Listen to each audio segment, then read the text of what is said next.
30 ساڵ تێدەپەڕێت بەسەر کیمیابارانکردنی گوندی وەرێ لە سنووری ناحی بێتواتە کە ڕژێمی بەعسی دیکتاتۆر بە چەکی قەدەغکراوی نێودەوڵەتی بۆردومانی ئەو گوندەی کرد. لە هەفتەی پێنجی ساڵی 1970 ڕژێمی بەعسی دیکتاتۆر بە چەکی کیمیایی گوندی وەرەی کیمیاباران کرد و دەست بە جێچلودو شەهیدی لێ کەوتەوە کە چەندانی تریش بریندار بوون و تاکو ئێستاش بریندارەکان چارەسەر نەکراوە. داواکارین لە وەزارەتی شەهیدان و ئەنفالکراوانی حکوومەتی هەرێمی کوردستان کە کاری جددی لەسەر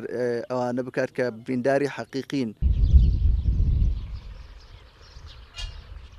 کە سوکاری شەهیدان سەرەڕای داواکاریەکانیان لە حکوومەتی هەرێم داوای یەکڕێزی و تەبایی لەلایەنە سیاسەکانی هەرێم دەکەن بۆ ئەوەی ناتەباییان نەبێتە هۆی دووبارە بوونەوەی کارەسات و لێکترازانی کورد. ئەم گوندە ئێستا پێویستی بە هەندێک پرۆژە هەیە بۆ جێبەجێکردنی بۆم گوندە بکرێ داوا لە حکوومەتی هەرێمی کوردستانەکەین بۆی بکەن. مناڵنیش نەکراوە بەڵێ ئیشکراوە بۆ کە سوکاری شەهیدان بەڵام داواکارین زیاتر بکرێ و داوا لە لایەنە سیاسیەکان دەکەین یەکگر بن تەبابن داوا لە سەرجەم حیزب و لایەنەکانی کوردستانەکەین تەبابن یەکگر بن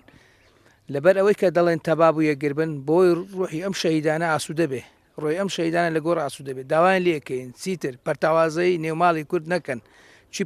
پەرتاوازەی نێوماڵی کورد بەڕاستی هیچ ئەنجامێکی نابێ جا هەر ملەت و هەر نەتەوەیەک بەچێگەویتە نەجاعەتدەینی بەچێگەویتە ئامانج بە تەبایی وەکو شەهید وەکو کە سوکاری ئەنفال کراو ئەوەی داوا ئەوەیەکە بە هەمویان بە خزمەت بۆ بەیەکترەوە بە جوانترین شێوە بە تەبایی و ڕەبایی بە بێدەنگ یەکدەنگ بن لۆ ئەوەی ملەت وە کەس وارسی شەهید سەرگەردان نەبن پەرتەوازە نەبێکەویتە نێو ماڵی کورد ئەگەر ئەوان یەکدەنگ و یەک ڕەنگ بن تۆ منیش هەموو ملەتیش دڵی خۆشە بی.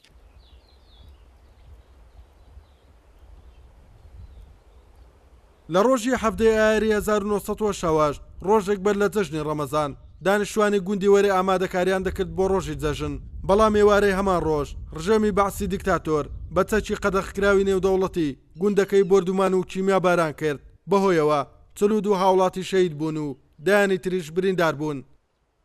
توانە عومەر، کوردسات نیوز، گوندی وەرێ.